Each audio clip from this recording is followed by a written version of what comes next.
അതിലേക്ക് ശ്രീ MS വേണുഗോപാൽ, US-നെതിരായിട്ട് ഉരുത്തിരിയുന്ന അച്ചുതണ്ടിന്റെ ആവശ്യകത എന്തുകൊണ്ട് ഒരു പാരഡൈം ഷിഫ്റ്റിലേക്ക് ലോകം കടക്കുന്നു എന്നുള്ളത് മറ്റൊരു പ്രധാനപ്പെട്ട കാര്യം. പക്ഷേ ഇന്ത്യയെ സംബന്ധിച്ചിടത്തോളം ഒരു ആഭ്യന്തര രാഷ്ട്രീയം ഉയർത്തുന്ന ചില ചോദ്യങ്ങൾ പല പല പോയിന്റിലാണ്. അതൊന്ന്, ചൈനയുടെ അതിർത്തി കയറ്റം അത് നിലനിൽക്കുകയാണ്. ഇത് നിലനിൽക്കുന്ന സമയത്ത് ഇപ്പോൾ വരുന്ന ഈ കൈകോർക്കലിനെ എങ്ങനെ ന്യായീകരിക്കും?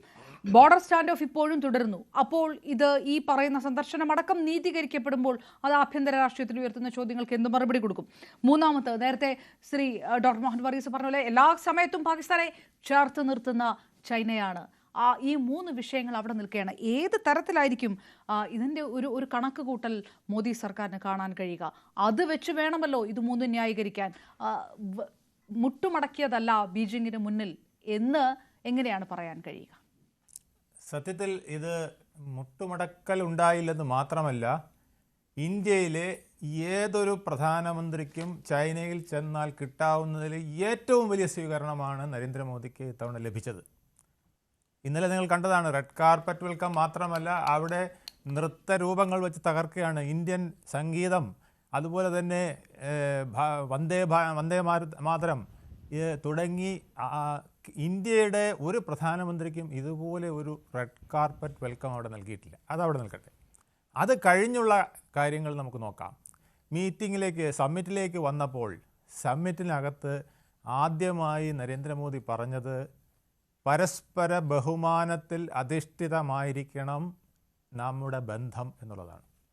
ഇത് അമേരിക്കയ്ക്ക് കൂടിയുള്ള ഒരു മറുപടിയാണ്. അതായത് ഇന്ത്യ ഇനി ആരെങ്കിലുമായിട്ട് ബന്ധം സ്ഥാപിക്കുന്നുണ്ടെങ്കിൽ ആ ബന്ധം, ലോകബന്ധം എന്ന് പറയുന്നത് പരസ്പര ബഹുമാനത്തിലായിരിക്കണം എന്ന് പറഞ്ഞാൽ, പരസ്പര ബഹുമാനം എവിടെയാണ് വരുന്നത്? ഞാനും നിങ്ങളും തുല്യമാകുന്നിടത്താണ് പരസ്പര ബഹുമാനം. അപ്പോൾ ഇന്ത്യ എവിടെയാണ് മുട്ടുമടക്കിയത്? ഇന്ത്യ മുട്ടുമടക്കിയില്ലെന്ന് മാത്രമല്ല, ആ സമ്മിറ്റിൽ ആദ്യം ട്രേഡ് ചർച്ചയല്ല വന്നത്. ആദ്യം നരേന്ദ്രമോദി പറഞ്ഞത് അതിർത്തി തർക്കം നമ്മൾ പരിഹരിക്കണം. അതിർത്തി തർക്കം ഇപ്പോൾ തന്നെ നമ്മൾ പല ഘട്ടങ്ങളായി പല കാര്യങ്ങളിൽ നടപടിയെടുത്തിട്ടുണ്ട്. അത് പൂർണ്ണമായും നടപ്പിലാക്കണം. അതോടൊപ്പം നമ്മുടെ അതിർത്തിയിൽ എന്തെങ്കിലും പ്രശ്നങ്ങൾ ഇനിയും ഉണ്ടാവാം. കാരണം 4000-ഓളം കിലോമീറ്ററിൽ വിവിധ ആശയങ്ങളും ആവശ്യങ്ങളും ഉന്നയിച്ചുകൊണ്ട് രണ്ട് രാഷ്ട്രങ്ങളും ഏതാണ്ട് ഇന്ത്യക്ക് സ്വാതന്ത്ര്യം കിട്ടിയ അന്ന് മുതൽ, ചൈനയ്ക്ക് സ്വാതന്ത്ര്യം കിട്ടിയ അന്ന് മുതലുള്ള വെല്ലുവിളിയാണ്.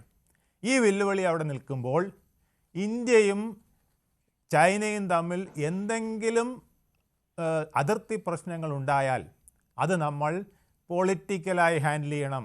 നോട്ട് ആസ് എ വാർ, അല്ലെങ്കിൽ ഒരു പുഷ്. നമ്മുടെ ആർമി തമ്മിലുള്ള ഒരു ദ്വന്ദ്വ യുദ്ധത്തിൽ പോലും അത് വരാൻ പാടില്ല. പൊളിറ്റിക്കലായി അത് പരിഹരിക്കണം എന്ന് പറഞ്ഞപ്പോൾ ഷീ ജിൻപിങ് തലയാട്ടി സമ്മതിച്ചു എന്ന് മാത്രമല്ല, അദ്ദേഹം ഒരു ഇതിനായിട്ടൊരു പ്രത്യേക ടീമിനെ തന്നെ ഏർപ്പെടുത്തിയിരിക്കുന്നു എന്നുള്ളതാണ് ഷാങ്ഹായ് സമ്മിറ്റിൻ്റെ ഒരു പ്രത്യേകത.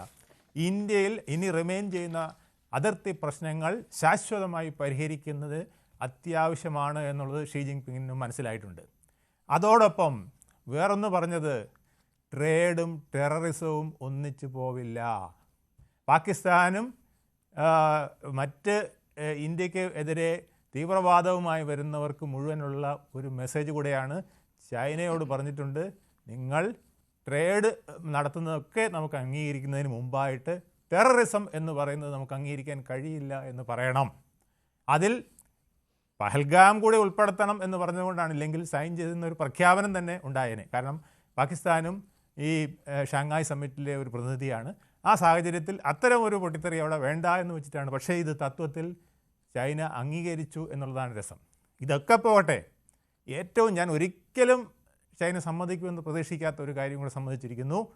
Trade deficit, $100 million trade deficit നമ്മളും ചൈനയുമായി ഉള്ളതിൽ കുറവ് വരുത്താമെന്ന് ഷീ ജിൻപിങ് തലയാട്ടി സമ്മതിച്ചിരിക്കുന്നു.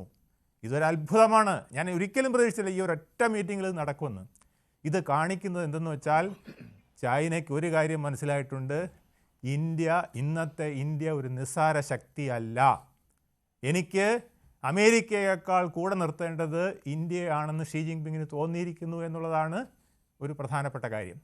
അതിന് ഞാൻ കൂടുതൽ അതിൽ പ്രാധാന്യം കാണുന്നത് അവരുടെ ചാങ് ചി എന്ന് പറയുന്ന അടുത്ത തലമുറ നേതാവ്, ഷി ജിൻപിങ്ങിന് ശേഷം അടുത്ത നേതാവായി ചൈന കണക്കാക്കുന്ന വ്യക്തിയുമായി നരേന്ദ്രമോദി ഇന്ന് ചർച്ച നടത്തിയിരിക്കുന്നു. ആ ഒരു ചർച്ചയ്ക്ക് അനുവദിക്കണമെങ്കിൽ ഷി ജിൻപിങ് അതിനും കൂടെ തയ്യാറായെങ്കിൽ അതിൻ്റെ അർത്ഥം എൻ്റെയും താങ്കളുടെയും കാലം കഴിഞ്ഞും ഇന്ത്യ ചൈന ബന്ധം നിലനിൽക്കണം, ഇതിൽ വലിയ അർത്ഥമുണ്ട് എന്ന് പറയുന്ന വിധത്തിലേക്ക് അത് വന്നിരിക്കുന്നു എന്നുള്ളതാണ്. അതോടൊപ്പം തന്നെ ഒരു കാര്യവും കൂടെ പറഞ്ഞിട്ടുണ്ട്. തീരുവ ഈ തരത്തിലുള്ള പ്രശ്നങ്ങളിൽ ശക്തമായിട്ട് ബ്രിക് രാഷ്ട്രങ്ങൾ, SCO രാഷ്ട്രങ്ങൾ ഒക്കെ നിലകൊള്ളണം എന്നും അവർ തീരുമാനിച്ചിട്ടുണ്ട്. ആരുടെയും തിട്ടൂരത്തിനനുസരിച്ചല്ലാതെ അന്തസ്സായി നമുക്ക് പ്രവർത്തിക്കാൻ കഴിയണം. അതിനുള്ള ട്രേഡ് നമ്മൾ ഉണ്ടാക്കണം. അതിനൊക്കെയുള്ള ചെറിയ ചെറിയ തുടക്കങ്ങൾ ഇപ്പോൾ ഓൾറെഡി തന്നെ ആരംഭിച്ചു കഴിഞ്ഞിട്ടുണ്ട്. പിന്നെ നമ്മുടെ തീർത്ഥയാത്രകൾ ആരംഭിച്ചു കഴിഞ്ഞു. രണ്ട് രാഷ്ട്രങ്ങൾ തമ്മിലുള്ള വിമാന സർവീസ് ഉടൻ തന്നെ ആരംഭിക്കാൻ പോയി. ഇതൊക്കെ നമുക്ക് ഇല്ലാതിരുന്ന കാര്യങ്ങളാണ്. അപ്പോൾ അത്തരം കാര്യങ്ങളിലേക്കൂടെ കൂടുതൽ വന്നിരിക്കുന്നത് മാത്രമല്ല, സൗത്ത് ടു സൗത്ത് ട്രേഡ് ശക്തമാക്കണം, ഏഷ്യയിലെ സൗത്ത് രാഷ്ട്രങ്ങൾ തമ്മിലുള്ള ട്രേഡ് ശക്തമാക്കണം എന്ന് പറഞ്ഞിരിക്കുന്നതിൻ്റെ ഉദ്ദേശം തന്നെ നമുക്ക് ചരക്ക് ഗതാഗതം വളരെ സുഗമമായി ലോറിയിൽ വേണമെങ്കിൽ കൊണ്ടുപോകാൻ പറ്റുന്ന സ്ഥലങ്ങളാണ് സൗത്ത് രാഷ്ട്രങ്ങൾ. അപ്പോൾ ഏറ്റവും വേഗത്തിൽ, ഏറ്റവും മെച്ചപ്പെട്ട രീതിയിൽ, ഏറ്റവും വിപുലമായ രീതിയിൽ ട്രേഡ് അങ്ങനെ ശക്തമാക്കണമെന്നും കൂടെ പറഞ്ഞിരിക്കുന്നതിൻ്റെ ഒക്കെ അർത്ഥം ഒന്ന് മാത്രമേ ഉള്ളൂ. നമ്മൾ തമ്മിലുള്ള ബന്ധം ഇന്നോ നാളെയോ അവസാനിക്കുന്നതല്ല. ലോകത്തിന് ഒരു പുതിയ ക്രമം, ഒരു ജിയോ പൊളിറ്റിക്കൽ ക്രമം ഉണ്ടാക്കുന്നതിൻ്റെ ഭാഗമായിട്ടാണ് ഞങ്ങൾ കാണുന്നതെന്ന് ഷി ജിൻപിങ് കൂടെ കയ്യൊപ്പ് വെച്ചിരിക്കുന്നു എന്നുള്ളതാണ്.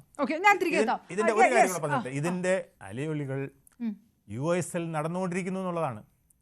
ഇന്ത്യൻ എക്കോണമി മരിച്ചു എന്ന് പറഞ്ഞ ട്രംപ് മരിച്ചു എന്ന് ഇന്ന് Xൽ അവിടെ പോസ്റ്റിംഗ് നടക്കുകയാണ് അവിടുത്തെ ജനത തന്നെ. ഇതൊരു അത്ഭുതമാണ്. ഇതെങ്ങനെ സാധിക്കും എന്ന് നമ്മൾ ആലോചിക്കേണ്ടതാണ്. ഞാൻ തിരികെത്താം ശ്രീ